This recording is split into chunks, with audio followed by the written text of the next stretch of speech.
Scene 1, The Disappearance of the Woodpecker. Recently, a grassroots academic whistleblower who went by the name Geng Tongxue was permanently shadow banned. He didn't have an elite title. He didn't even have a PhD. He just had a script that parsed published data, and a stubborn obsession with the absolute truth. One by one, his code unburied fraudulent papers from prominent universities. The errors were ridiculous: male cervical cancer patients giving birth, duplicate mice photographs where the author merely turned up the brightness to simulate a dose response. Yet, when the universities finally fired the culprits, Geng didn't get a medal. He got silenced. His commercial deals were frozen. His 2 million followers could no longer find him. This is the woodpecker dilemma: drive the bird out, and let the worms eat the inside of the tree in peace. Scene 2, The Asymmetry of Disbelief. This story exposes a disturbing systemic design inside modern academia, the asymmetry of disbelief. When a whistleblower exposes obvious visual fraud, clumsy copy-pasting of Western blots, the system acts quickly. Why? Because the public understands it instantly. An impossible medical chart is a public relations nightmare. The university fires the researcher, declares that the self-correcting engine of science has worked, and protects its prestige. But what happens when you point out a structural, logical fallacy?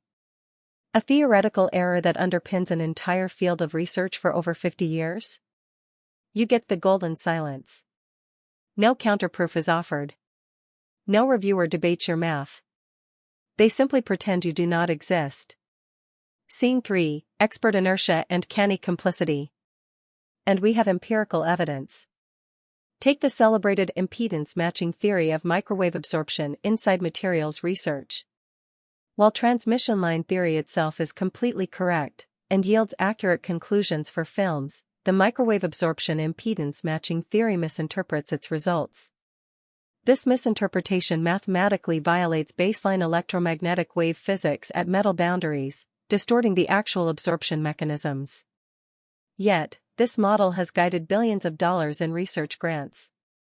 How did the community respond? They didn't disprove the physics. Instead, reviewers resorted to tone policing. They told the researchers to be more polite and professional.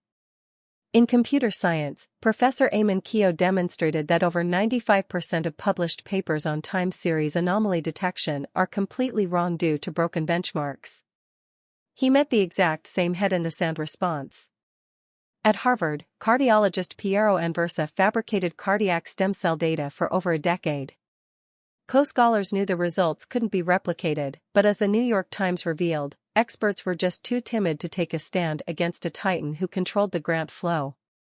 Scene 4, Tone Policing as a Firewall.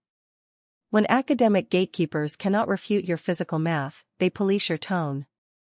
A reviewer on Keogh's recently dismissed an absolute physical proof by stating, "Every research is relatively correct or wrong according to the era."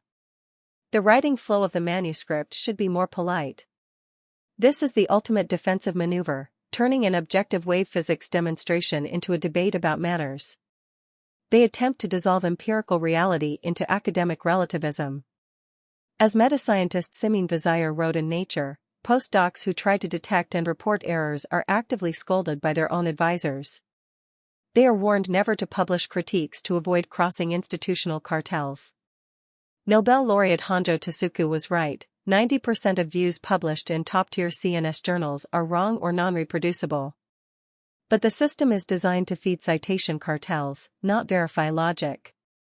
Scene 5, Outro and the Call to Truth.